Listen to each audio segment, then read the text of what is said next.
Hello बच्चों, नमस्कार। स्वागत है आपका अपने परिवार रोजगार विद अंकित में। तो कैसे हैं आप सब लोग?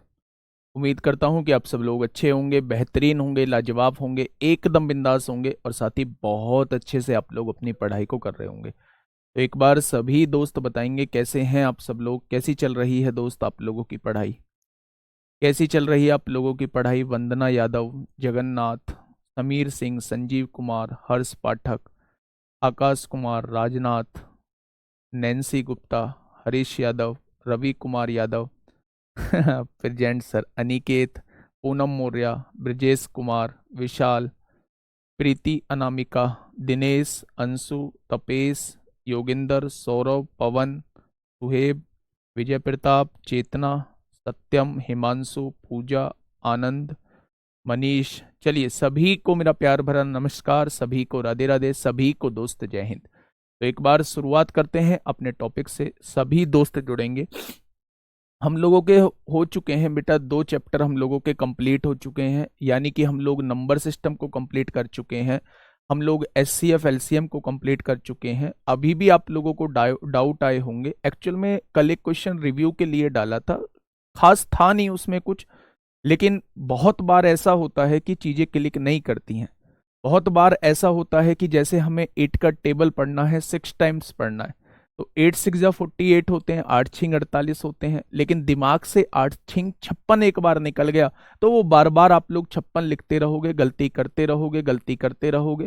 फिर उसको थोड़ा सा हमें रेस्ट देने की जरूरत है, चीजें जब दिमाग में एकदम से क्लिक करेंगी। ठीक है। कल भी एक ऐसा ही छोटा सा एक क्वेश्चन था, बहुत छुटकू सा क्वेश्चन था, उसका कोई भी मतलब कहीं से कहीं तक भी कोई कॉन्सेप्ट नहीं था उसमें। फिर मैंने उसका सॉल्यूशन जो है वो आपको ग्रुप पे बता दिया है। एक साधारण सा सॉल्यूशन था, कोई बहुत बड़ी बात नहीं थी। लेकिन मेरे दोस्त, बहुत सारे बच्चों के जो है अब भी 2-3 क्वेश्चन ऐसे रहे होंगे जो डाउट बने हुए होंगे। पहले हम 45 मिनट जो है वो अगले चैप्टर को पढ़ते हैं, 15 मिनट जो है वो मैं डाउट के लूंगा। आप लोग टेंशन बिल्कुल भी मत लीजिए। बार वाले क्वेश्चन जो है वो उसका नाम होता है आवर्त दशमलव, रिकरिंग डेसिमल होता है, और उन्हें मैं सरलीकरण में आप लोगों को कराऊंगा। उन्हें मैं सरलीकरण में दोस्त आप लोगों को कराऊंगा। एक नए चैप्टर की शुरुआत करने जा रहा हूं। सबसे पहले तो सबको दशहरा की बहुत बहुत बहुत सारी शुभकामनाएं। दशहरा अच्छे से मनाओ, अच्छे से जहां भी जाना है, मेले में जाना है, जहां भी जाना है वहां आराम से जाके देखो। मेरे दोस्त, जीवन में एंजॉय जरूरी है। अगर आप एक किसी लक्ष्य की तरफ बढ़ रहे हैं तो पहले जीवन में एंजॉय भी जरूरी है। ऐसा नहीं है उस लक्ष्य के पीछे बेहिसाब तरीके से भागते रहें, वो भी तरीका सही नहीं है। तो जब त्योहार है तो उसे त्योहार की तरह ट्रीट कीजिए, मनाइए उसे अच्छे से। कोई बात नहीं, क्लास लीजिए, सब क्लास लीजिए, खाली टाइम में दोस्त उसे सेलिब्रेट भी कीजिए। और जैसे आज बुराइयों का अंत हुआ था, ठीक वैसे ही अपने अंदर कोशिश करिए कि हर दिन कुछ सीखने की चाह आपके अंदर हो, हर दिन कुछ ना कुछ बुराइयां आपसे दूर हो। ये अपने अंदर जो है चेंजेस लाने के लिए आप लोग हरदम तैयार रहिए, तत्पर मतलब तैयार रहिए। ठीक है। शुरुआत करने जा रहे हैं, एक ऐसे चैप्टर की शुरुआत करने जा रहे हैं जिसको वास्तव में मैथ की नींव माना जाता है। मैं बात कर रहा हूं रेशो एंड प्रोपोर्शन की। तो 2 चैप्टर ऐसे हैं जिन पर जो है पूरा का पूरा मैथ टिका हुआ है। जैसे एक तो हो गया रेशो एंड प्रोपोर्शन, एक हो जाएगा मेरे दोस्त, एक जो हो जाएगा आप लोगों का परसेंटेज हो जाएगा। मेरे दोस्त, मेरी बात को थोड़ा सा ध्यान से समझना। अगर मैं बात करता हूं, आज जो हम चैप्टर स्टार्ट करने जा रहे हैं वो होता है ratio and proportion. Ratio and proportion आसान चैप्टर है, आसान चैप्टर है मेरे दोस्त, बहुत आसान चैप्टर है। क्वेश्चन हमेशा हर एग्जाम में बनता है, तो आराम से हम लोग चीजों को देख रहे होंगे, है ना। अनुपात और समानुपात हम लोगों को पढ़ना है। अगर मैं आपके यूपीएसआई में बात करूं तो मेरे दोस्त यहां से लिख के लीजिए कि 1 से 2 क्वेश्चन आप लोगों को देखने को मिलेंगे, और 1 से 2 क्वेश्चन अगर आपको यहां से देखने को मिलते हैं तो काफी बढ़िया आप लोग इसको कहेंगे कि स्कोरिंग चैप्टर है। यहां से आराम से हम उन 1-2 क्वेश्चंस को कर सकते हैं अगर हमने थोड़ी सी चीजें सीख ली। ठीक है भाई। चलिए बहुत बहुत धन्यवाद। अब आप शांति बनाइए मेरे दोस्त, अब चीजों को पढ़ते हैं। 40-45 मिनट इस चैप्टर को पढ़ेंगे। हाँ, मृत्युंजय यादव मेरे दोस्त आपने भेजा है, एक क्वेश्चन भेजा है, देखूंगा मैं भी, ठीक है। नहीं भी आया तो डाउट डेली लास्ट के 15 मिनट आप लोगों को डाउट का बना रहा हूं कि लास्ट के 15 मिनट हम डाउट डेली लें, ठीक है। सुनिए, अगर इसमें आप लोग देखोगे तो दो वर्ड आप लोगों को नजर आ रहे होंगे, कमेंट करते रहोगे, चीजें दिमाग से स्लिप हो जाएंगी, फिर हम लोगों के पकड़ में बात नहीं आएंगी, है ना। दो चीजें हैं, रेशो एंड प्रपोर्शन। सबसे पहला बात है, रेशो का मतलब क्या होता है, यानी कि आप लोगों का अनुपात वाला मतलब क्या होता है और समानुपात का मतलब क्या होता है। बेटा कल का क्वेश्चन मैंने उस पर टेलीग्राम पे दे दिया है, टेलीग्राम पे दे दिया, आप आराम से समझ लेना। एसएन जो लिया है वो स्मॉलेस्ट नंबर लिया है, एलएन जो लिया है वो लार्जेस्ट नंबर लिया है वहां पे, ठीक है। हाँ, सुनिएगा मेरी बात को थोड़ा सा ध्यान से समझना। इसमें दो वर्ड हैं, एक तो है अनुपात, एक है समानुपात। जब भी दो चीजों की हम लोगों को तुलना करनी हो, दो चीजों का कंपैरिजन करना हो, जैसे मैंने आपसे कहा दो व्यक्ति हैं ए और बी, ए की आय जो है वो बी की आय की दुगनी है, ए की आय जो है वो बी की आय की दुगनी है। तो बी अगर 1 रुपया कमाता है तो ए 2 रुपए कमाता होगा, दुगना कमाता है। बी अगर 3 रुपए कमाता है तो ए 6 रुपए कमाता होगा। बी अगर 4 रुपए कमाता है तो ए 8 रुपए कमाता होगा। अगर मैंने आप लोगों से ये कहा है कि ए की आय जो है वो बी की आय की दुगनी है, तो क्या इस तरीके से आप लोगों को देखने को मिल रहा होगा। लेकिन अगर आप यहां भी रेशो देखते हो तो क्या यहां भी रेशो दो एक ही आएगा, यहां भी रेशो दो एक ही आएगा। यानी कि रेशो क्या करता है, रेशो केवल दो चीजों में तुलना का काम करता है, लेकिन रेशो कभी भी एग्जैक्ट वैल्यू नहीं देता। अगर कोई मुझसे ये पूछने लगे कि भाई यहां से आपको क्या पता चला, तो मैं केवल इतना कहूंगा कि यहां से मुझे ये पता चला कि ए की आय जो है वो बी की आय से दुगनी है, यानी ए जो है वो दुगना कमाता है बी से। तो उसने पूछा कि आप मुझे ये बता दो कि भाई बी कितना कमाता है, तो मैं कहूंगा भाई मुझे नहीं पता बी कितना कमाता है, मैं केवल इन दोनों का अनुपात जानता हूं। हां, जितना बी कमाता होगा उसका जस्ट डबल कर दूंगा तो मेरे पास ए की इनकम आ जाएगी। उसने कहा कि भाई ए बी अगर 1 लाख रुपए कमाता है तो ए कितना कमाता होगा, तो आप कहोगे इससे दुगना कमाता है, तो ए जो है वो 2 लाख रुपए कमाता होगा।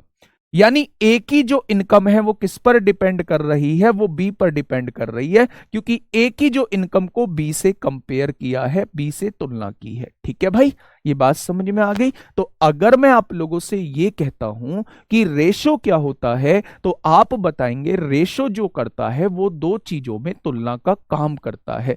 रेशो कभी भी एग्जैक्ट वैल्यू नहीं देता है, रेशो केवल तुलना का काम करेगा। ठीक है, अब यहीं पे मेरे दोस्त एक और वर्ड आया आपके सामने, जिसे हम लोगों ने समानुपात बोला, जिसे हम लोगों ने मेरे दोस्त प्रोपोर्शन बोला। इस बात का मतलब क्या है जी, चलो दो चीजों में तुलना करने का काम तो रेशो ने कर दिया, लेकिन अगर कहीं दो रेशो दिए हुए हैं, अगर कहीं दो रेशो दिए हुए हैं, दो रेशो में तुलना करने का काम जो करता है वो समानुपात करता है।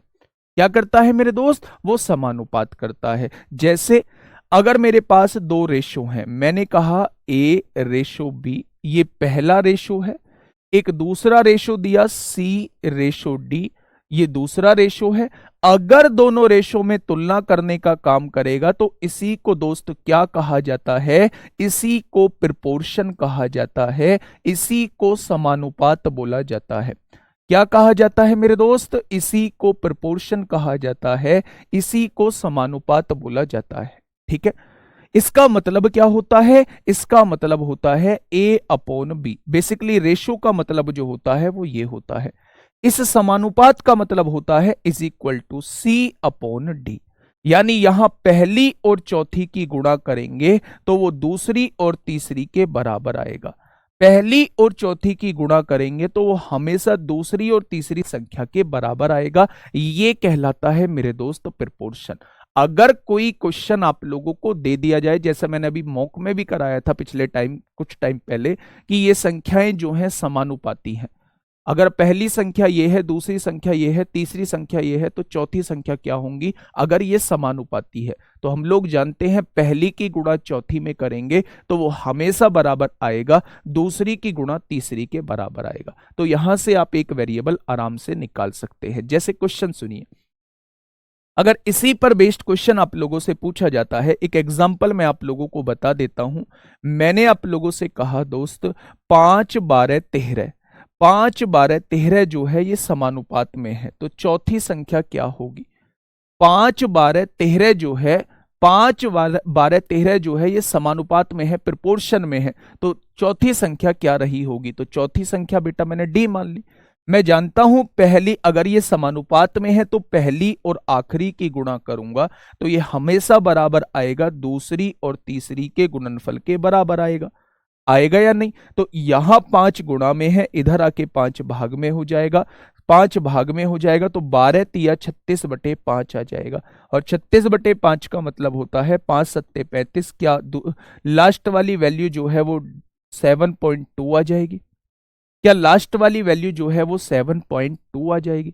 मैंने दोस्त दो चीजों को आप लोगों के सामने डिस्कस किया। सबसे पहले रेशो क्या होता है? रेशो दो चीजों में तुलना का काम करता है। तुलना जो होनी चाहिए वो सेम चीजों में होनी चाहिए। अगर इनकम की तुलना कर रहे हैं तो दोनों की इनकम होनी चाहिए। अगर मैं आप लोगों से ये कहूं, हाँ ठीक है 13 लिखा है या 3 लिखा है, बात एक ही है ना, कुछ भी लिख लो बेटा। अगर मैं कहूं दोनों की लंबाइयों की तुलना होनी है तो दोनों की हाइट होनी चाहिए। मैंने कहा कि दोनों के क्या होनी चाहिए? दोनों के द्वारा तय की गई दूरी की तुलना होनी है तो दोनों के द्वारा तय की गई दूरी ही लिखी होनी चाहिए। तो मैं आप लोगों से कहना चाह रहा हूं रेशो जो करेगा हमेशा दो चीजों में तुलना करने का काम करेगा। प्रोपोर्शन जो करेगा वो हमेशा दो रेशो में तुलना करने का काम करेगा। प्रोपोर्शन से कैसा क्वेश्चन बनता है? कभी भी वो आप लोगों को 3 वैल्यूज देता है और आपसे चौथी वैल्यूज पूछता है, या 3 वैल्यू देके आपसे पहली वैल्यू पूछता है, या 3 वैल्यू देके आपसे दूसरी वैल्यू पूछता है, कोई सी भी वैल्यू पूछता है तो आप याद रखिएगा अगर कोई चीज प्रोपोर्शन में है तो मेरे दोस्त पहली और आखिरी का गुणनफल जो होगा वो हमेशा दूसरी और तीसरी के गुणनफल के बराबर होगा। रेशो पॉइंट में नहीं होता है भाई, उस चीज पे आएंगे, क्यों टेंशन ले रहे हो? क्यों टेंशन ले रहे हो? ये रेशो थोड़ी ना बोला है उसने, डी की वैल्यू पूछी है। रेशो पॉइंट में नहीं होता है, मुझे अच्छे से पता है। थोड़ा सा वेट कर लिया करो, आप इतना एडवांस बनने की कोशिश क्यों करते हो? ठीक है, ये चीज समझ में आई। तो हम लोगों ने पहले इसकी डेफिनेशन को समझा कि इसकी डेफिनेशन क्या होती है। बच्चे कुछ टर्म होती हैं इसमें, इसमें कुछ टर्म्स होती हैं, उन टर्म को थोड़ा सा देख लेते हैं। रेशो के अंदर सबसे वैलिड टर्म क्या आती है?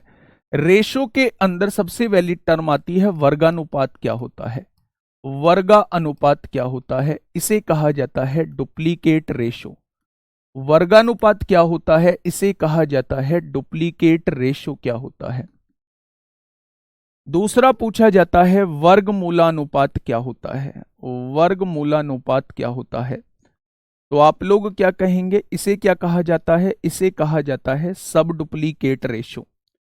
इसे कहा जाता है सब डुप्लीकेट रेशो। तीसरी चीज आप लोगों से पूछी जाती है घनानुपात। आप लोगों से पूछा जाता है घनानुपात, आप लोगों से पूछा जाता है, जिसे कहा जाता है ट्रिप्लीकेट रेशो। Triplicate ratio. और चौथी चीज यही होती है घनमूलानुपात। आप लोगों से पूछा जाता है घनमूलानुपात, आप लोगों से पूछा जाता है, जिसे कहा जाता है सब ट्रिप्लीकेट रेशो। क्या कहा जाता है? सब ट्रिप्लीकेट रेशो इसे कहा जाता है। ठीक है, और इधर जो बात करेंगे हम लोग, इधर जो मेरे दोस्त बात करेंगे, इधर जो बात करने वाले हैं मेरे साथी, इधर बात करने वाले हैं मेरे साथी, हम लोग किसकी? वर्गमूला योगांतरा अनुपात की बात करने वाले हैं। योगांतरा अनुपात की बात करने वाले हैं, यानी जिसे कहा जाता है componendo and dividendo. Componendo and dividendo, ये सबसे पहले कुछ टर्म्स पढ़ने वाले हैं। ये टर्म्स नहीं है, ये वाला मेथड है, और ये सारी टर्म है बेटा आप लोगों के सामने। ठीक है मेरे दोस्त, ध्यान से सुनिएगा मैं क्या आप लोगों को बताने वाला हूं। देखिए, बात को समझना, हर एक चीज समझ में आएगी। नाम से कंफर्म करते हैं पहले। वर्गा अनुपात। वर्गा अनुपात मतलब दी गई संख्या का वर्ग कर दो। अगर कोई रेशो आप लोगों को दिया हुआ है, मान लो 2/3 जो है वो रेशो आप लोगों को दिया हुआ है, और आपसे पूछा जाता है इसका डुप्लीकेट रेशो क्या होगा, इसका वर्गानुपात क्या होगा, तो वर्गानुपात के केस में डायरेक्ट आपको वर्ग करना है। तो 2/3 का वर्ग करोगे तो कितना हो जाएगा, 4/9 हो जाएगा। तो इसका ये डुप्लीकेट रेशो हो जाएगा। क्या हो जाएगा, इसका ये डुप्लीकेट रेशो हो जाएगा। लेकिन अगर दूसरी तरफ मैं यहां जाता हूं, यहां आपने देखा वर्गमूलानुपात, यानी दी गई संख्या का वर्गमूल निकालना होगा, स्क्वायर रूट निकालना होगा। मान लो मेरे पास एक संख्या, एक रेशो दिया हुआ है 9/25, और मैंने आप लोगों से पूछा इसका सब डुप्लीकेट रेशो क्या होगा। तो अगर सब लग जाता है तो मेरे दोस्त या तो आपको वर्गमूल निकालना होगा या फिर आप लोगों को घनमूल निकालना होगा। अब इसमें सब लग चुका है, सब लग चुका है, तो दोस्त इसका वर्गमूल निकाल दीजिए। तो 9 का वर्गमूल 3 होगा और 25 का वर्गमूल 5 होगा। तो कभी भी पूछा जाए 9/25 का सब डुप्लीकेट रेशो क्या होगा, 3/5 हो जाएगा। और 3/5 का डुप्लीकेट रेशो क्या हो जाएगा, 9/25 हो जाएगा। डुप्लीकेट मतलब वर्ग किया गया होगा, और सब डुप्लीकेट का मतलब है मतलब कि वर्गमूल किया गया होगा। तो अगर इसका वर्गमूल कर देते हैं तो ये वाली संख्या इसकी सब डुप्लीकेट होगी, और इसका वर्ग कर देते हैं तो ये वाली संख्या इसकी जो होगी वो डुप्लीकेट रेशो होगी। ये बात समझ में आ गई क्या, दोनों चीजें समझ में आ गई। नाम से कन्फर्म था कि यहां वर्ग लगा हुआ है और यहां क्या है, वर्गमूल लगा हुआ है। क्लियर, आगे बढ़ते हैं। अगर मैं यहां से पूछूं घनानुपात, घनानुपात मतलब यहां कुछ घन का चक्कर रहा होगा, घन का मतलब क्यूब का चक्कर रहा होगा। अगर आपके पास एक रेशो दिया हुआ है और मैं आपसे इसका घनानुपात पूछता हूं, यानी कि ट्रिप्लीकेट रेशो पूछता हूं, तो बेटा इन सब का घन करना होगा। इन सब का घन करना होगा तो इसका घनानुपात क्या हो जाएगा, 8/27 हो जाएगा। 2/3 का घनानुपात पूछा जाता है तो 8/27 होगा। जबकि घनमूलानुपात में 8/27 दिया होता है तो इसका घनमूल कर दो, यानी कि इसका घनमूल करोगे तो 8 का घनमूल होता है बेटा 2 और 27 का घनमूल होता है 3। ये इसका घनमूलानुपात हो जाएगा। क्या ये बातें क्लियर हैं? अब मेरे साथ बोलना, मेरे साथ बोलना मेरे दोस्त। यूपी पुलिस में यहां से क्वेश्चन पूछा गया है, लास्ट जो भर्ती हुई थी उसमें यहां से क्वेश्चन पूछा गया है, ध्यान से सुनना। 2/3 का वर्गमूलानुपात करेंगे 4/9 आएगा, और वर्गानुपात करेंगे 4/9 आएगा, और इसका वर्गमूलानुपात करेंगे तो 2/3 आ जाएगा। यानी ये वाली संख्या जो है इसकी वर्गानुपात है, डुप्लीकेट रेशो है, और ये वाली संख्या का ये जो है ये सब डुप्लीकेट रेशो है। इस वाली का देखेंगे, ये इसका वर्गमूल किया है तो ये इसकी सब डुप्लीकेट रेशो है। इसका वर्ग करने पर ये आएगा तो ये इसकी डुप्लीकेट रेशो है। ठीक है, ट्रिप्लीकेट रेशो में क्या करते हैं, दी गई संख्या का घन करते हैं। 2 का घन करेंगे 8 आएगा, 3 का घन करेंगे 27 आएगा। तो इसका घनानुपात जो है वो ये कहलाएगा, और इसका अगर घनमूल करके ये आ रहा है तो इसका घनमूलानुपात ये कहा जाएगा। ठीक है, यहां देखेंगे 8 का घनमूल 2 होगा, 27 का घनमूल 3 होगा। इसका घनमूलानुपात ये हो जाएगा, जबकि इसका घनानुपात ये हो जाएगा। क्या चारों बातें क्लियर हैं? क्या चारों बातें क्लियर हैं आप लोगों के? बहुत शानदार, बहुत शानदार। अब जो है हम बात कर रहे हैं मेरे दोस्त, एक ऐसे कॉन्सेप्ट की बात कर रहे हैं जिसका बहुत ज्यादा यूज आप लोगों को देखने को मिलेगा। यानी मैं बात कर रहा हूं, सर क्या संख्या हमेशा वर्गमूलानुपात में वर्ग ही होगा या कोई परिमेय संख्या हो सकती है? कोई भी परिमेय संख्या भी होगी तो बेटा उसका वर्ग कर देंगे। वर्ग करने के बाद जो एक्सप्रेशन बनेगा वो उसका वर्गानुपात होगा। और अगर कोई परिमेय संख्या दी हुई है, इर्रेशनल नंबर दिया हुआ है, तो उसका घनमूल वर्गमूल कर देंगे तो वो उसका वर्गमूलानुपात हो जाएगा। कॉन्सेप्ट यही है जो आप लोगों को बताया गया है। ठीक है, अब समझिए मेरे दोस्त, आगे बढ़ते हैं। योगांतरानुपात क्या होता है, थोड़ा सा नाम से कंफर्म करिए मेरे साथी। योगांतरानुपात क्या होता है? सबसे पहले योग लिखा हुआ है, यानी इसमें कहीं ना कहीं आप लोगों को योग करना होगा। दूसरा, इसमें अंतर भी लिखा हुआ है, इसमें कहीं ना कहीं आप लोगों को अंतर भी करना होगा। यानी कुछ ऐसा कॉन्सेप्ट रहा होगा जिसमें हमें योग और अंतर दोनों करना होगा। तो अगर कहीं भी आप लोगों को कोई एक्सप्रेशन इस तरीके से लिखा हुआ दिख जाए, a अपॉन बी जो है वो c अपॉन डी लिखा हुआ दिख जाए, तो आप लोग यहां योगांतरा अनुपात कब लगाएंगे? कैसे आप लोगों को पता चलेगा कि भाई यहां जो है वो हमें कंपोनेंडो डिविडेंडो लगाना है? तो सुनना ध्यान से। मान लो मैंने आपके सामने कहा कि 5x plus 2y upon 5x minus 2y is equal to 3/4 है। तो मैंने x और y का रेशो आप लोगों से पूछ लिया, x और y का रेशो क्या होगा? ध्यान से सुनना मेरे दोस्त। 5x प्लस 2y, हाँ 5x plus 2y upon 5x minus 2y का रेशो हमें दिया हुआ है 3/4। ठीक है, x अपॉन y का रेशो आप लोगों से पूछा है। ठीक है,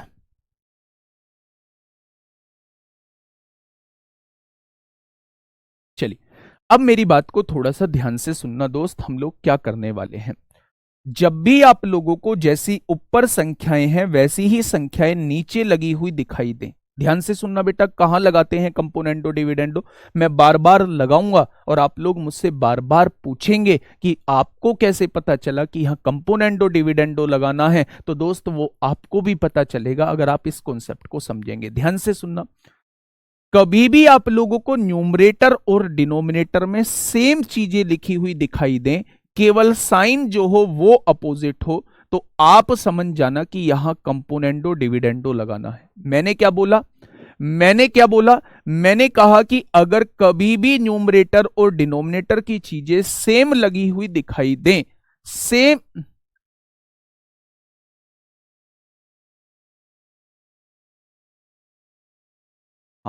अगर आपको ऊपर वाली वैल्यूज और नीचे वाली वैल्यूज जो है वो सेम लिखी हुई दिखाई दें, तो आप समझ जाना अगर साइन का फर्क है तो यहां कंपोनेंडो डिविडेंडो लगाना है। अब सवाल ये उठता है कि भाई कंपोनेंडो डिविडेंडो होता क्या है? तो कंपोनेंडो डिविडेंडो ये होता है जब इसने बोला है योग भी करना होगा और अंतर भी करना होगा, तो सबसे पहले ऊपर वाली संख्या में नीचे वाली संख्या को हम लोग जोड़ रहे होते हैं, यानी कि ऊपर जोड़ रहे होते हैं, ये a प्लस बी हो जाएगा।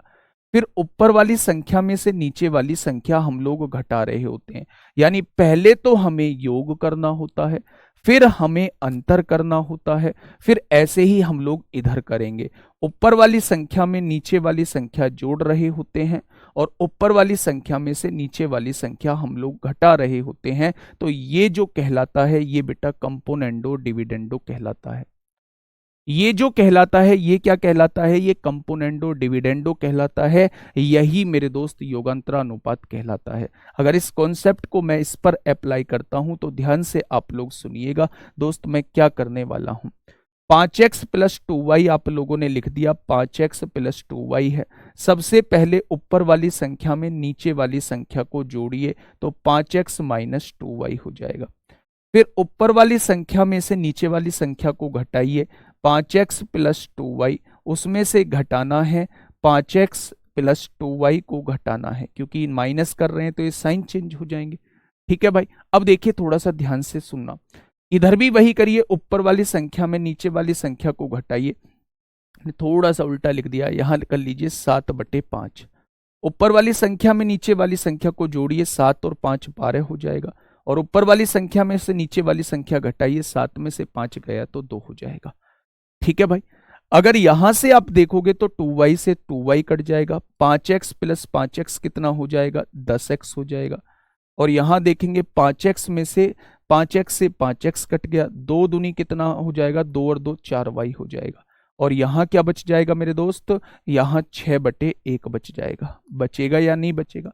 अब आप ये देखिए, 4 इधर भाग में है, इधर आके गुणा में हो जाएगा, और ये 10 इधर गुणा में है, इधर आके भाग में हो जाएगा।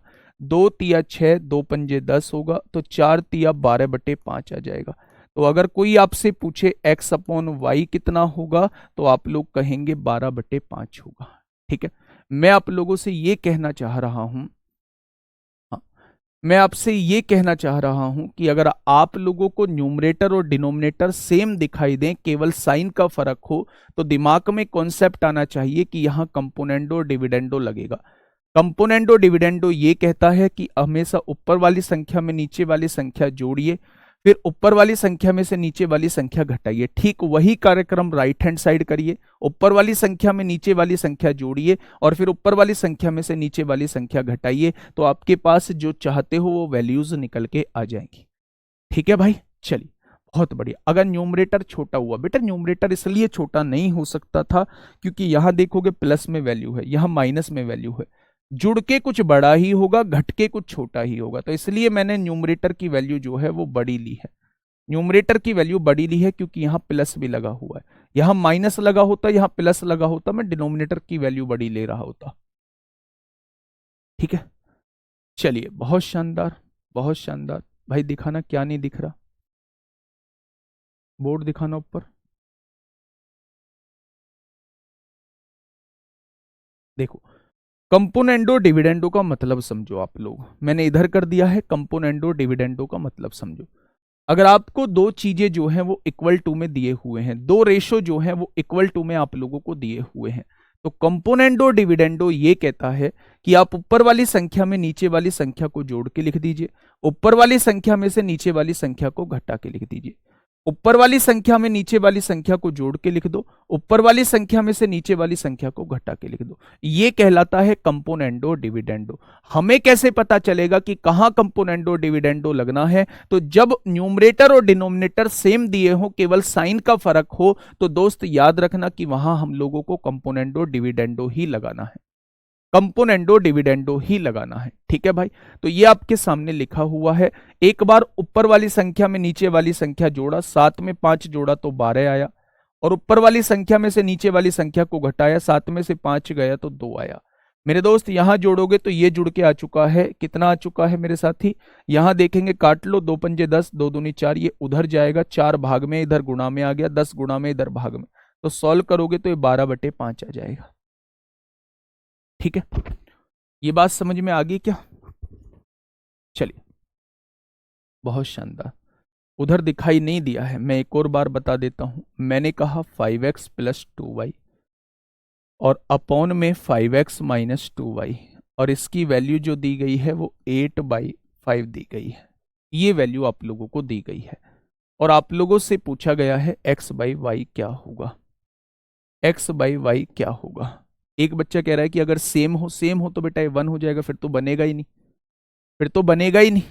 ठीक है, गुणा करके वैसे भी आ रहा है, पर मैं कंपोनेंडो डिविडेंडो लगाना सिखा रहा हूं। गुणा करके तो वैसे तो क्रॉस मल्टीप्लाई कर लीजिए, वहां से भी एक्स और वाई का रेशियो आ जाएगा। आज समझ रहे हैं? अब देखिए कैसे होगा। बेटा ऊपर वाली संख्या में नीचे वाली संख्या को जोड़िए, जब दोनों को जोड़ेंगे तो 5x कितना हो जाएगा? 10x हो जाएगा। दोनों को जोड़ेंगे तो बेटा ये कट जाएगा, प्लस का 2y से माइनस का 2y कट जाएगा, ऊपर का काम खत्म। अब ऊपर वाली संख्या में से नीचे वाली संख्या घटाइए, घटाओगे तो ये माइनस हो जाएगा, ये प्लस हो जाएगा। 5x में से 5x जाएगा, 0 बचेगा, 2y और 2y नीचे 4y हो जाएगा। ठीक वही काम उधर करिए, ऊपर वाली संख्या में नीचे वाली संख्या जोड़िए, 13 हो जाएगा। ऊपर वाली संख्या में से नीचे वाली संख्या घटाइए, 3 हो जाएगा। क्या ये चीज आ चुकी है? अगर यहां ये 4 भाग में है, इधर आके गुणा में हो जाएगा, और 10 इधर गुणा में है, इधर आके भाग में हो जाएगा। तो आप क्या कह सकते हैं? 2 दूनी 4 होगा, 2 पंजे 10 होगा, 13 दूनी 26 होगा, 5 तिया 15 होगा। यानी अगर कोई आपसे पूछे x और y का रेशो क्या रहा होगा, तो आप लोग कहेंगे 26/15 रहा होगा। क्रॉस मल्टीप्लाई भी कर सकते हैं। मैंने तो बस आप लोगों को क्या बताया है? कंपोनेंडो डिविडेंडो लगाना सिखाया। अभी तो मैं मेथड बता ही नहीं रहा, मैं तो आपसे कह रहा हूं कि क्रॉस मल्टीप्लाई कर दोगे तब भी x और y का रेशो आ जाएगा। ठीक है भाई, ये चीज समझ में आ गई क्या? क्या डेफिनेशंस आप लोगों को समझ में आ गई हैं? सबसे पहले मैं आप लोगों को बता दूं मेरे दोस्त, हमने रेशो एंड प्रोपोर्शन स्टार्ट किया। रेशो दो चीजों में तुलना करने का काम करता है, प्रोपोर्शन दो रेशो में तुलना करने का काम करता है। अगर कोई भी दो रेशो प्रोपोर्शन में है तो याद रखना पहले और आखिरी का गुणनफल जो होगा वो दूसरे और तीसरे के गुणनफल के बराबर होगा। उसके बाद हमने ये कुछ पॉइंट्स पढ़े। सबसे पहले हमने पढ़ा कि वर्गानुपात क्या होता है, दिए गए रेशो का वर्ग कर दोगे तो वर्गानुपात आ जाएगा। वर्गमूलानुपात क्या होता है, दिए गए रेशो का वर्गमूल कर दोगे तो वर्गमूलानुपात आ जाएगा। दिए गए रेशो का अगर घन कर देते हो तो वो घनानुपात आ जाएगा, और दिए गए रेशो का घनमूल ले देते हो तो वो घनमूलानुपात आ जाएगा। उसके बाद हम लोगों ने एक पढ़ा, एक मेथड होता है कंपोनेंडो और डिविडेंडो। सबसे पहले इसे हिंदी में कहा जाता है योगांतरा अनुपात कहा जाता है। योगांतरा अनुपात मतलब योग भी करना होता है। सबसे पहले हमें ऊपर वाली संख्या में नीचे वाली संख्या को जोड़ना होता है, ये लिख दिया। फिर ऊपर वाली संख्या में से नीचे वाली संख्या को घटाना होता है। ठीक उसी तरह c प्लस डी करेंगे, c माइनस डी कर देंगे। इसका क्वेश्चन कैसे बनता है, इसका क्वेश्चन मैंने आप लोगों को बता दिया। अगर आप लोगों को न्यूमरेटर और डिनोमिनेटर सेम दिए हुए हैं, केवल साइन का फर्क आप लोगों को दिया हुआ है, तो याद रखना ये क्वेश्चन हमारा कंपोनेंडो डिविडेंडो से हो सकता है। तो मेरे दोस्त अगर ऊपर वाली संख्या में नीचे वाली संख्या जोड़ोगे तो प्लस के 2y से माइनस का 2y कट जाएगा, 5x और 5x 10x आ जाएगा। फिर ऊपर वाली संख्या में से नीचे वाली संख्या घटाओगे तो ये साइन चेंज हो जाएगा, ये माइनस हो जाएगा, ये प्लस हो जाएगा। प्लस के 5x से माइनस का 5x कट गया, प्लस 2y प्लस का 4y हो जाएगा। ठीक उसी तरह यहां देखेंगे 8 में 5 जोड़ेंगे 13 आएगा, 8 में से 5 गया 3 आएगा। ये चीज भाग में है गुणा में आएगी, और ये चीज जो है वो गुणा में है, ये चीज गुणा में है, ये भाग में आ जाएगी। सॉल्व करेंगे तो मेरे दोस्त क्या हो जाएगा, 26/5 हो जाएगा। ठीक है भाई, ये बात समझ में आ गई। ऊपर ये दिख रहा है ना बेटा, x की वैल्यू 26 और y की वैल्यू 15 है। ठीक है, आपसे वो कुछ भी पूछ सकता है। वो आपसे कह सकता है बताओ भाई 4x square plus 3y square upon में 2x स्क्वायर प्लस का 5y स्क्वायर, इसकी वैल्यू बताओ। आपसे पूछ सकता है इसकी वैल्यू बताओ। तो मेरे दोस्त अगर x अपॉन y की वैल्यू आपके पास आ चुकी है तो बस x की जगह 26 पुट कर दीजिए, y की जगह 15 पुट कर दीजिए और यहां से वैल्यू निकाल दीजिए। बात समझ रहे हैं? क्रॉस मेथड बेटा वो अलग चीज है, उसे बताऊंगा। बस डायरेक्टली क्रॉस करना है, उसमें इसकी गुणा इसमें करनी है, इसकी गुणा इसमें करनी है, दोनों को बराबर लिखना है।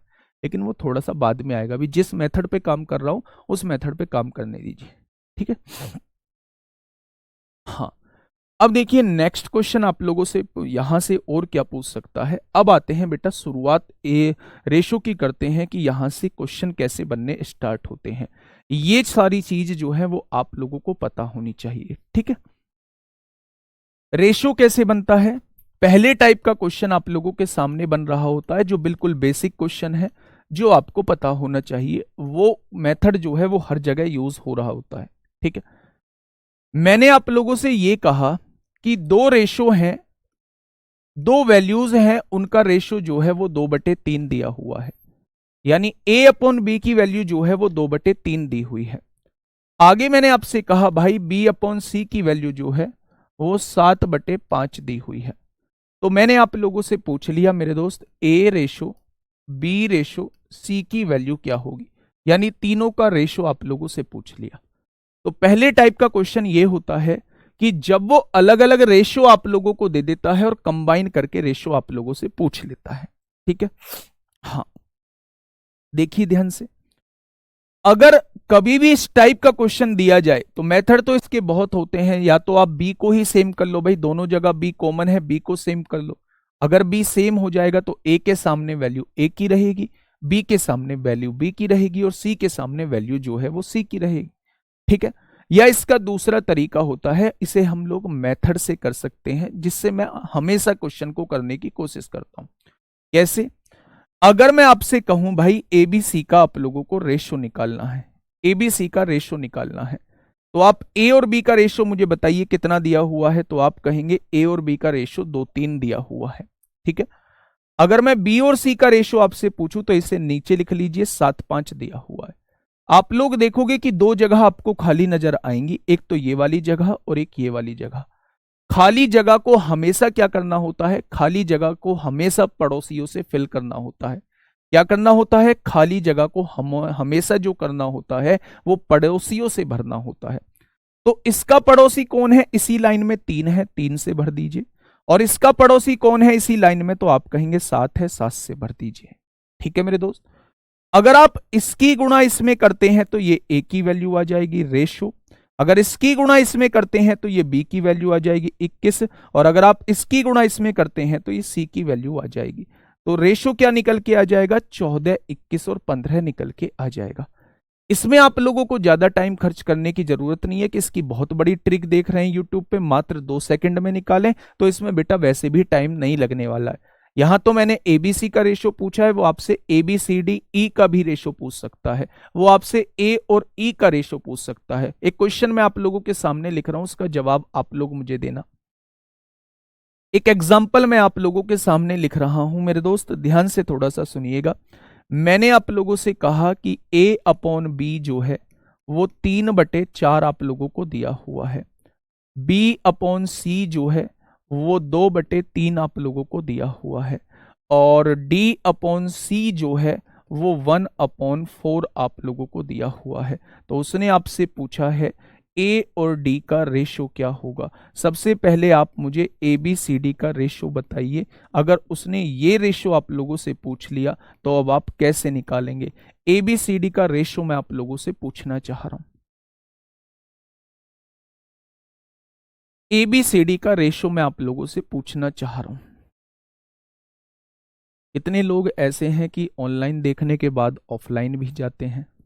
कितने लोग क्लास में ऐसे हैं ऑनलाइन क्लास देखने के बाद जो है वो ऑफलाइन भी जाते हैं? धीरेन्द्र कुमार जी, तृतीयानुपात चतुर्थानुपात बताओ। बेटा मुझे अपने हिसाब से चलने दो, प्रथमानुपात भी बताऊंगा, मध्यानुपात भी बताऊंगा, तृतीयानुपात भी बताऊंगा, चतुर्थानुपात भी बताऊंगा। ठीक है, चलिए।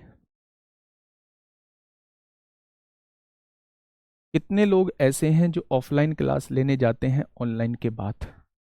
कितने लोग ऐसे हैं जिनसे कहा जाता है कि भाई यहां से मत पढ़ो, यहां से सिलेक्शन नहीं हो पाएगा, यहां से सिलेक्शन नहीं हो पाएगा? आप लोगों ने सुना होगा, मान लो मैं ही हूं, ये व्यक्ति की प्रवृत्ति होती है कि मान लो मैं ही क्यों ना हूं, मैं अगर मैथ पढ़ा रहा हूं तो मैं ये कहूंगा भाई इनसे मैथ मत पढ़ो और इनसे सिलेक्शन नहीं हो पाएगा। मतलब डायरेक्टली इनडायरेक्टली मैं चाहता हूं कि आप लोग मुझसे पढ़ें। मेरे दोस्त मैं आप लोगों को एक सच्चाई वाली बात बताता हूं कि आप खुद अपने एंड पे डिसाइड किया करिए। आप किसी के हाथ की कठपुतली मत बनो, मत किसी के कहने में आओ। मेरे दोस्त आप लोग खुद देखा करो कि आपको चीजें कहां से समझ में आ रही हैं। ये चीज डिसाइड कैसे करोगे कि आपको लेवल का पढ़ाया जा रहा है या नहीं पढ़ाया जा रहा है? आप किसी और संस्था के मॉक टेस्ट लगा के देखो। अगर आपसे क्वेश्चन बन रहे हैं तो मेरे दोस्त आप सही दिशा में जा रहे हैं। प्रीवियस ईयर के क्वेश्चंस को देखो, अगर आपसे क्वेश्चन बन रहे हैं तो आप सही दिशा में जा रहे हैं। लेकिन अगर आपसे क्वेश्चन नहीं बन रहे हैं तो आपको मूर्ख बनाया जा रहा है, क्या चाहे वो मेरे ही द्वारा क्यों ना मूर्ख बनाया जा रहा हो। लेकिन मेरे दोस्त ये खुद अपने एंड पर आप लोगों को डिसाइड करना होगा कि चीजें हमें किस लेवल तक की पढ़ाई जा रही हैं और चीजें हमें किस लेवल तक की पढ़ाई मतलब समझ में आ रही हैं। ठीक है, तो ये अपने एंड पे करना। एक बच्चे का कमेंट पढ़ा था कि वो ऑफलाइन के टीचर कह रहे थे जी इनसे नहीं हो पाएगा, इनसे नहीं कराया जाएगा। तो उन ऑफलाइन वाले टीचर को बताओ, अगर वो अभी जो है नहीं जानते हैं आरडब्ल्यूए के बारे में, तो उन्हें बताओ कि आरडब्ल्यूए वो संस्था है जिसने मैक्सिमम सिलेक्शन दिए हैं, मैक्सिमम सिलेक्शन दिए हैं। ऐसा कोई थाना नहीं बचा है जहां अपना दरोगा नहीं मिलेगा आप लोगों को। आरडब्ल्यूए वो संस्था है, मेरी बात समझ रहे हैं? आरडब्ल्यूए वो संस्था है जहां यूपी पुलिस में हर एक बच्चा ऐसा होगा जो आरडब्ल्यूए से किसी ना किसी तरीके से जुड़ा होगा, चाहे वो मॉक टेस्ट के थ्रू जुड़ा हो, चाहे वो किसी टीचर से पढ़ा हो, किसी से भी। ऐसे ही यूपीएसआई का मोस्टली मैं कह सकता हूं 90 to 95% जो बच्चा है वो जुड़ा होगा, किसी ना किसी तरीके से जरूर जुड़ा होगा आरडब्ल्यूए से। भाई बनेंगे, है ना? ये कहने वाले लोग दुनिया होती है। अब आप चलिए यहाँ ये आसान सा क्वेश्चन मैंने आपको दे दिया। ये भी कोई बहुत बड़ा क्वेश्चन नहीं है, ये भी बहुत आसान सा क्वेश्चन है। ठीक है, हाँ देखिए अब थोड़ा सा ध्यान से आप लोग सुनिएगा। ठीक है, देखिए थोड़ा सा ध्यान से सुनिए। अगर मुझसे एबीसीडी का वो रेशियो पूछना चाह रहा है तो मेरे दोस्त मैंने क्या है एबीसीडी लिख दिया। एबीसीडी दोस्त मैंने लिख दिया। ए और बी का रेशियो क्या दिया हुआ है तो आपने कहा वो 3 और 4 दिया हुआ है। बी और सी का रेशो क्या दिया हुआ है तो आपने कहा वो 2 और 3 दिया हुआ है। और यहां देखेंगे डी और सी का रेशियो, यानी डी की वैल्यू 1 है और सी की वैल्यू कितनी है, यहां 4 दिया हुआ है। थोड़ा सा इसे ध्यान रखना, सी और डी मत समझ जाना, ये डी और सी का रेशियो यानी ये वाली वैल्यू डी की है और ये वाली वैल्यू जो है वो सी की है। ठीक है भैया, चलिए बहुत बढ़िया, ध्यान से सुनना। ये जगह खाली है, ये जगह खाली है, ये जगह खाली है, ये जगह खाली है और ये 2 जगह खाली है। ये सारी जगहों को हमें भरना होगा। ठीक है, अब देखना मेरी बात को थोड़ा सा समझिएगा, क्वेश्चन कहना क्या चाह रहा है। यहां इसका पड़ोसी 4 है, 4 लिख दो। यहां इसका पड़ोसी 4 है, इसका पड़ोसी 2 है, 2 लिख दो। इसका पड़ोसी 4 है, 4 लिख दो। इसका पड़ोसी 4 है, इसका पड़ोसी 3 है। अब आप जो हैं वो थोड़े से मैच्योर हैं, आप एक चीज को बहुत अच्छे से समझ पाएंगे कि अगर कोई ऐसी संख्या है जो चारों रेशों में आप लोगों को दिखाई दे रही है, अगर कोई ऐसी संख्या है, अगर कोई ऐसी संख्या है जो आपको चारों जगह दिखाई दे रही है, तो मेरे दोस्त आप उस संख्या को हटा दीजिए। जैसे मैंने देखा 4 इसमें भी दिखाई दे रहा है, 4 इसमें भी दिखाई दे रहा है, 4 इसमें भी दिखाई दे रहा है, 4 इसमें भी दिखाई दे रहा है। तो अब आप क्या बचा आपके पास, 3 दूनी 6 यहां बच जाएगा, 4 दूनी 8 यहां बच जाएगा, 4 तिया 12 यहां बच जाएगा और 3 एकम 3 यहां बच जाएगा। तो मैं कह सकता हूं मेरे दोस्त, इन चारों का रेशो जो आएगा वो 6, 8, 12, 3 आएगा। अगर वो आप लोगों से कुछ भी यहां से पूछ सकता है, वो ए और डी का रेशो आपसे पूछ सकता है, तो आप 6 और 3 बता देना, यानी 2 1 आ जाएगा।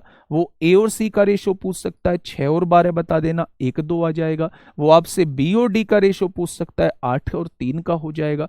अगर आपका पास चारों रेशो मौजूद हैं तो आपसे वो कुछ भी पूछे, कुछ भी पूछे, आप लोग निकाल पाओगे। क्या ये बात समझ में आ गई?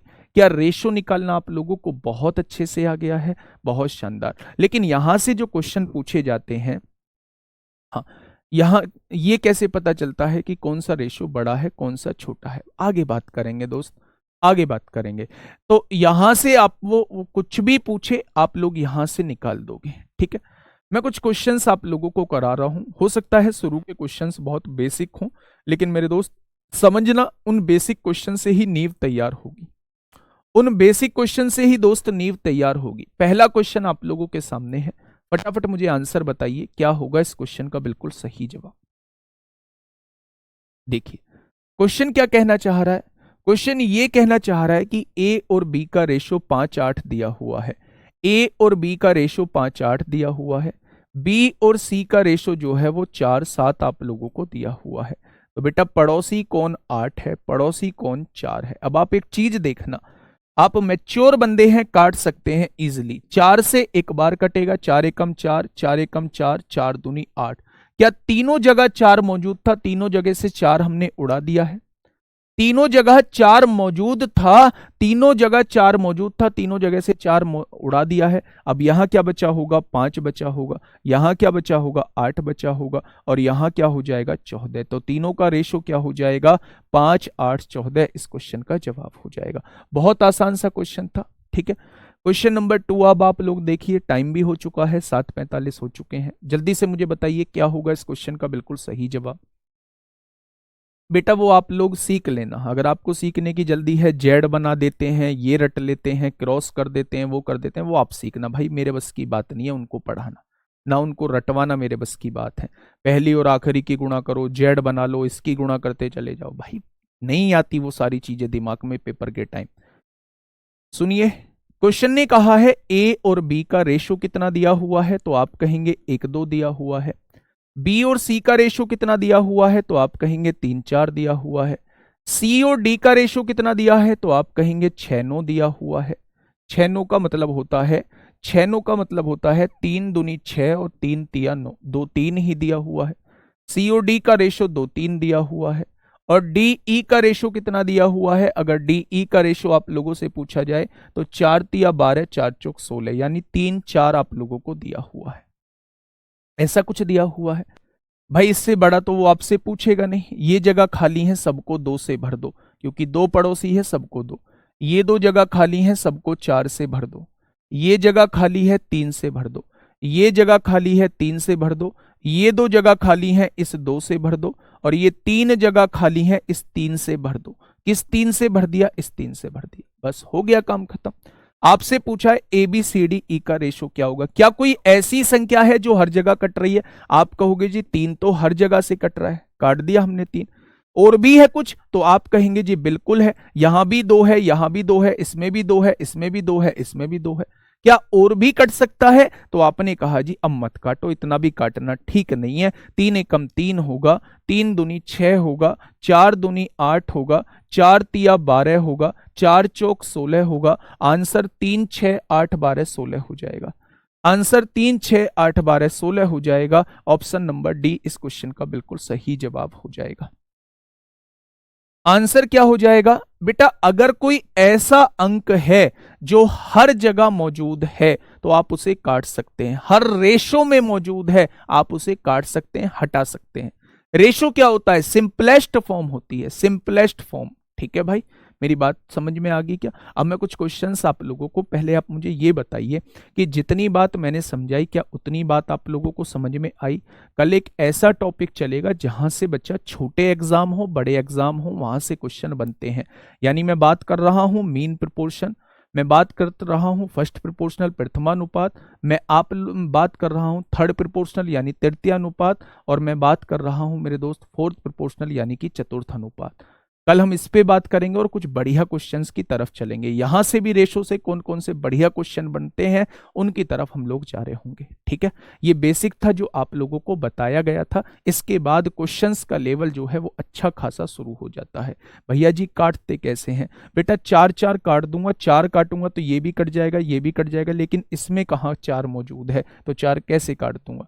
अगर आपके दिमाग में आए जी 2 काट लीजिए तो 2 से 2 बार कट गया, 2 बार कट गया, 2 बार कट गया, 2 कट गया, और 2 तो इसमें मौजूद नहीं है तो 2 से कैसे काट दूंगा? यानी अब नहीं कटेगा। ठीक है, चलिए मैं कुछ क्वेश्चंस आप लोगों को करा रहा हूं, 2-3 क्वेश्चंस करा रहा हूं जो बच्चों के डाउट आए हैं, जो बच्चों के डाउट आए हैं, है ना। नेक्स्ट क्वेश्चन की तरफ हम लोग चलते हैं।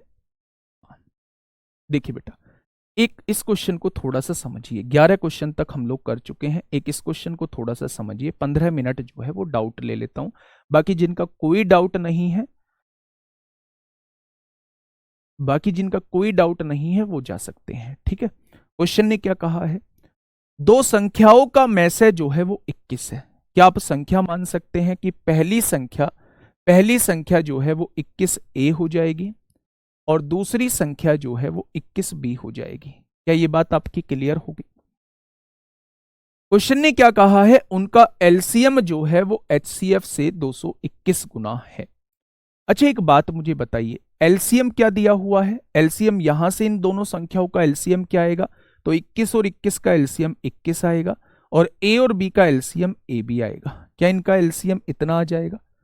उसने ये कहा है इनका जो एलसीएम है वो एचसीएफ से 221 गुना है। एचसीएफ 21 दे रखा है, इसका 221 गुना है, इसका 221 गुना है। क्या उन्होंने यही बात बोली है? ठीक है, अब आप देखना 21 से 21 कट जाएगा, यानी ऐसी दो संख्या हमें छांटनी है, ऐसी दो संख्या हमें छांटनी है जिनकी गुणा करके मेरे दोस्त 221 आ जाए। ऐसी दो संख्या हमें छांटनी है जिनकी गुणा करके जो है वो 221 आ जाए। आगे क्या कह रहा है? यदि उनमें से एक संख्या 200 से 300 के बीच आती है तो आप मुझे ये बताइए दूसरी संख्या। उस संख्या को नहीं पूछ रहा है, उस संख्या को नहीं पूछ रहा है बच्चे जो 200 से 300 के बीच आती है, उस संख्या को पूछ रहा है। तो दूसरी संख्या है बच्चे, तो ध्यान से सुनना। सबसे पहले जरूरी होता है ऐसी दो संख्याओं को बताना जो बेटा इनको पूरा पूरा डिवाइड कर सकें। तो आपने कहा जी 3 से भी नहीं कटेगा, 2 और 2 4 और 1 5, 5 से भी नहीं कटेगा, 7 या 21 7 से भी नहीं कटेगा, 11 से भी नहीं कटेगा, 13 एकम 13 कितना बचेगा? 13 से कट जाएगा। यानी अगर मैं इसे 13 से काटता हूं, 221 को 13 से काटता हूं तो आप कहेंगे ये 17 बार कट जाएगा। यानी मैं कह सकता हूं कि ए की वैल्यू 13 होगी और बी की वैल्यू 17 होगी। जब दोनों की गुणा करोगे तो 221 आ जाएगा। क्या इस बात से आप लोग मेरी सहमत हैं? तो आप कहेंगे जी सहमत हैं इस बात से। अब मेरे दोस्त ए की जगह 13 लिख लीजिए, यानी पहली संख्या ये हो जाएगी। बी की जगह 17 लिख दीजिए, यानी दूसरी संख्या जो है वो ये हो जाएगी। क्या ये भी बात क्लियर है? तो आपने कहा जी ये भी बात क्लियर है। 13 एकम 13 को 3 हासिल 1, 13 दूनी 26 और 1 27 हो जाएगा। 17 एकम 17 को 7 हासिल 1, 17 दूनी 34 और 1 35 हो जाएगा। यानी पहली संख्या आपके सामने 273 आ चुकी है और दूसरी संख्या आपके सामने 357 आ चुकी है। उसने कहा है यदि उनमें से एक संख्या 200 से 300 के बीच आती है, ये रही वो संख्या जो 200 से 300 के बीच आती है, तो दूसरी संख्या के अंकों का योग क्या होगा। यानी वो इसके बारे में बात नहीं कर रहा है, वो इसके अंकों के योग के बारे में आपसे पूछ रहा है। तो 7 और 5 12 और 3 कितना हो जाएगा, 15 इस क्वेश्चन का जवाब हो जाएगा। मेरी बात समझ में आ गई। वो कौन सी संख्या आ जाएगी मेरे दोस्त, 17 एकम 17 को 7, 17 दूनी 34 और 1 35, 7 5 12 और 3 15 हो जाएगा। क्या ये बात आप लोगों के क्लियर है, बोलिए। क्या ये बात आप लोगों के क्लियर है। एचसीएम के एलसीएम भी फुल पीडीएफ की वर्कशीट के क्वेश्चन मिल सकते हैं, बिल्कुल मिलेंगे, बिल्कुल मिलेंगे। ठीक है, एचसीएफ एलसीएम के तैयार करा रहा हूं मेरे दोस्त। आज नंबर सिस्टम के अभी 12-1 बजे तक अपलोड हो जाएंगे और फिर एचसीएफ एलसीएम की जो है वो नंबर एचसीएफ एलसीएम की जो वर्कशीट है वो मैं तैयार करा रहा हूं। ठीक है, ये बात समझ में आ गई। 15 होगा 357। भाई 15 ही तो बताए, 5 3 8 8 7 15। ठीक है भाई, ये चीज समझ में आई तो आप कहेंगे जी ये चीज समझ में आ चुकी है। बेटा एक बार दोबारा से देखना। नेक्स्ट क्वेश्चन आप लोगों के डाउट को लेके चलता हूं बेटा। ये सीजीएल मेंस में पूछा गया है, लेकिन एक बच्चे ने पूछा तो इसलिए मैं आप लोगों के सामने लेके आया हूं। ठीक है, थोड़ा सा ध्यान से समझना। 13 17 कहां से आया है, ये हिट एंड ट्रायल है। ऐसी दो संख्या की गुणा जिससे ये गुणा करके ये आ जाए, तो कैसे पता चलेगा, जिससे ये डिवाइड होता हो उसे देख लो। आपने लगातार संख्या से डिवाइड करके देखा तो आपने देखा 13 से 17 बार कट रहा है, यानी 13 की गुणा 17 में कर देंगे तो मेरे दोस्त ये 221 हो जाएगा। ठीक है, बताइए इसका क्या आंसर होगा। देखिए क्वेश्चन कहना क्या चाह रहा है, क्वेश्चन कहना चाह रहा है हाँ, ए बी सी 4 अलग अलग संख्याएं हैं। ए बी सी 4 कैसे हो गई, ए बी सी 4 या संख्या तो 3 है। A B C are 4 distinct number and the HCF of each pair of number. A B C और 13, ये इसने कहा है ए बी सी और 13 4 अलग अलग संख्याएं हैं। ए बी सी और 13 जो है वो 4 अलग अलग संख्याएं हैं, यानी कि ये जो है अब इनमें से कोई भी संख्या 13 नहीं हो सकती है, क्योंकि उसने 4 अलग अलग संख्याएं बोला है, एक संख्या 13 हो चुकी है, तो इन तीनों को डिफरेंट होना होगा। ठीक है, अब आगे देखते हैं। आगे उसने कहा है, एक बच्चा पूछा जी पहले 21 की गुणा क्यों की। बेटा संख्या 21 ए थी और 21 बी थी, तो ए की वैल्यू 13 आ चुकी है, तो यहां एक वैल्यू 13 आई है ना, ए की बी की वैल्यू 17 आई है, तो ए की वैल्यू यहां रखिए, 21 की गुणा 13 में करेंगे पहली संख्या आएगी। 17 वैल्यू यहां रखिए, 21 की गुणा 17 में करेंगे दूसरी संख्या आएगी। पहली संख्या 200 से 300 के बीच में है, तो दूसरी संख्या के अंकों का योग क्या होगा, उसने ये क्वेश्चन ने पूछा है ना भाई। चलिए मेरे दोस्त इस क्वेश्चन को थोड़ा सा समझिए। क्वेश्चन ने कहा है भाई साहब 4 संख्याएं हैं जो अलग अलग हैं। 21 की गुणा 11 में कर लेते हैं तो भी आ सकता है, करके देखना भाई एक बार। 21 की गुणा 11 में करके मुझे बताओ 221 ही आ रहा है क्या। चलिए उसने कहा है 4 अलग अलग संख्याएं हैं। कौन कौन सी हैं 4 अलग अलग संख्याएं, ए बी सी और 13। मुझे ये पता चल गया है कि इन तीनों में से कोई सी भी 13 नहीं होगी, क्योंकि जब ही ये अलग अलग होंगी। ठीक है, संख्याओं का प्रत्येक युग्म 13 13 भी 13 सी का एचसीएफ 13 है, यानी कि अगर मैं इनके एचसीएफ की बात करता हूं, एचसीएफ होता है बड़ी से बड़ी संख्या जो दी हुई संख्या को विभाजित कर दे। तो मेरे दोस्त अगर मैं पूछूं इन दोनों को विभाजित करने वाली बड़ी से बड़ी संख्या 13 हो जाएगी। इन दोनों को विभाजित करने वाली बड़ी से बड़ी संख्या 13 दी हुई है, इनका मैसेज जो है वो 13 दिया हुआ है। अब आप समझना, क्वेश्चन ने कहा है जहां ए बी सी प्रत्येक जो है वो 60 से कम है, प्रत्येक जो है वो 60 से कम है, और ए छोटा है बी से और बी छोटा है सी से। इंग्लिश में पढ़ोगे तो आपको कंडीशन भी समझ में आ जाएगी, और value of A plus C upon B की वैल्यू आपको बतानी है।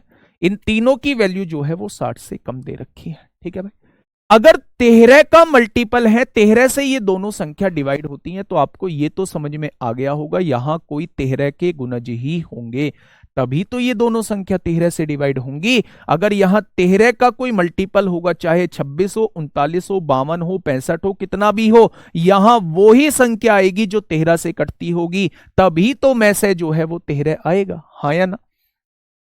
ऐसे ही यहां भी 13 से कटने वाली संख्या होगी, यहां भी 13 से कटने वाली संख्या होगी।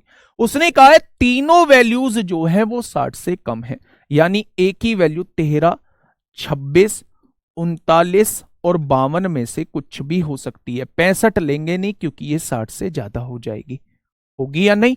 तो मेरे दोस्त अगर मैं इसे एक ही वैल्यू को 13 ले लेता हूं, तो मेरे दोस्त ये दोनों संख्या समान हो जाएंगी। उसने कहा है चारों संख्या अपने आप में अलग अलग हैं, 13 तो ये हो ही नहीं सकती। इसका मतलब 13 को छोड़ दिया जाए तो एक ही वैल्यू मैं 26 ले लूंगा, 13 और 26 का एचसीएफ 13 आएगा। बी की वैल्यू मैं 39 ले लूंगा और सी की वैल्यू मैं 52 ले लूंगा। सारी कंडीशन फुलफिल हो चुकी है, प्रत्येक जोड़े का मैसेज जो है वो 13 आ चुका है, और बेटा सारी संख्याएं 60 से कम भी हैं, 26, 39, 52, और तीनों की वैल्यू आपकी निकल चुकी है।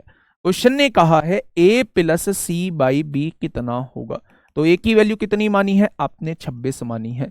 c की वैल्यू कितनी मानी है, 52 मानी है। और b की वैल्यू कितनी मानी है, 39 मानी है। 6 2 8, 78/39 कितना हो जाएगा, आंसर जो है वो 2 आएगा। इस क्वेश्चन का जवाब जो है वो 2 आ जाएगा। ठीक है भाई, ईच लेस देन 60, हाँ प्रत्येक 60 से कम है, प्रत्येक को 60 से कम ही लिया है। ठीक है भाई, चलिए 13 नहीं हो सकती है क्योंकि उसने कहा है ये चारों जो नंबर हैं वो डिफरेंट है, डिस्टिंक्ट नंबर हैं। तो बेटा जब एक नंबर 13 हो गया तो ये 13 थोड़ी ना हो जाएंगे, ये 13 थोड़ी ना हो जाएगा। 13 एक जैसी ले दी तो फिर तो एक जैसी होगी, फिर कहां डिस्टिंक्ट नंबर रहेंगे। 13 को छोड़ के बाकी कुछ भी ले सकते हो 60 से कम, तो 26 ले सकते हैं, 39 ले सकते हैं, 52 ले सकते हैं। उसने कहा सबसे छोटा ए है फिर बी है, तो इसको 26 लेंगे, इसको 39, इसको 52 लेंगे। ठीक है भाई, चलिए हाँ आज का लास्ट क्वेश्चन देख लेते हैं मेरे दोस्त। एक और क्वेश्चन आप लोगों का आया था डाउट के रूप में ही, हाँ ये क्वेश्चन आया था मेरे दोस्त। मुझे नहीं लगता कि इस क्वेश्चन में आप लोगों को कुछ ज्यादा दिक्कत आई होगी। देखिए क्वेश्चन को समझिए, क्वेश्चन क्या कहना चाह रहा है। दो संख्याओं का एलसीएम तथा एचसीएफ क्रम से 50 और 250 है। 50 और 250 एलसीएम और एचसीएफ आप लोगों को दिया हुआ है, ये आप लोगों का एचसीएफ दिया हुआ है, और ये आप लोगों का एलसीएम। एलसीएम या तो एचसीएफ के बराबर होगा या हमेशा बड़ा होगा। ठीक है भाई, हाँ यदि प्रथम संख्या को 2 से विभाजित किया जाता है तो उत्तर 50 प्राप्त होता है। ठीक है, प्रथम संख्या ए मान ली है, उसको अगर 2 से विभाजित किया जाता है तो 50 प्राप्त होता है, तो प्रथम संख्या क्या हो जाएगी, 100 हो जाएगी। तो आपसे पूछा है दूसरी संख्या बताइए, दूसरी संख्या क्या होगी। तो मेरे दोस्त एलसीएम भी दिया है, एचसीएफ भी दिया है, पहली संख्या भी दी है, दूसरी संख्या आप लोगों से पूछी है, तो आप कहेंगे प्रॉपर्टी नंबर 1। वही प्रॉपर्टी पूरे चैप्टर के अंदर यूज होनी है। एलसीएम की गुणा एचसीएफ में करोगे तो हमेशा पहली संख्या गुणा दूसरी संख्या के बराबर आएगा। एलसीएम कितना है, 250 है। एचसीएफ कितना है, 50 है। पहली संख्या कितनी है, 100 है। दूसरी संख्या हम लोगों से पूछी गई है। 100 इधर गुणा में है, इधर आके भाग में हो जाएगा, तो आप लोग कहोगे भैया दूसरी संख्या 125 हो जाएगी। Option number C is the correct answer. ठीक है, एक क्वेश्चन आप लोगों को दे दूं, अब बताइए, समय पूरा हो चुका है। एक क्वेश्चन आप लोगों को दे दूं मेरे दोस्त, फटाफट बताइए।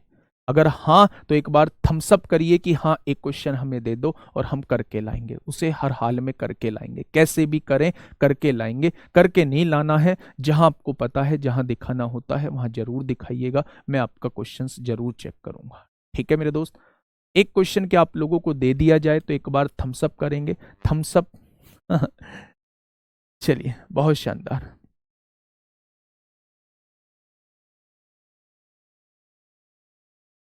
चले भाई, एलसीएम को 50 ले ले, जब नहीं मान रहा है तो एलसीएम को 50 ले ले।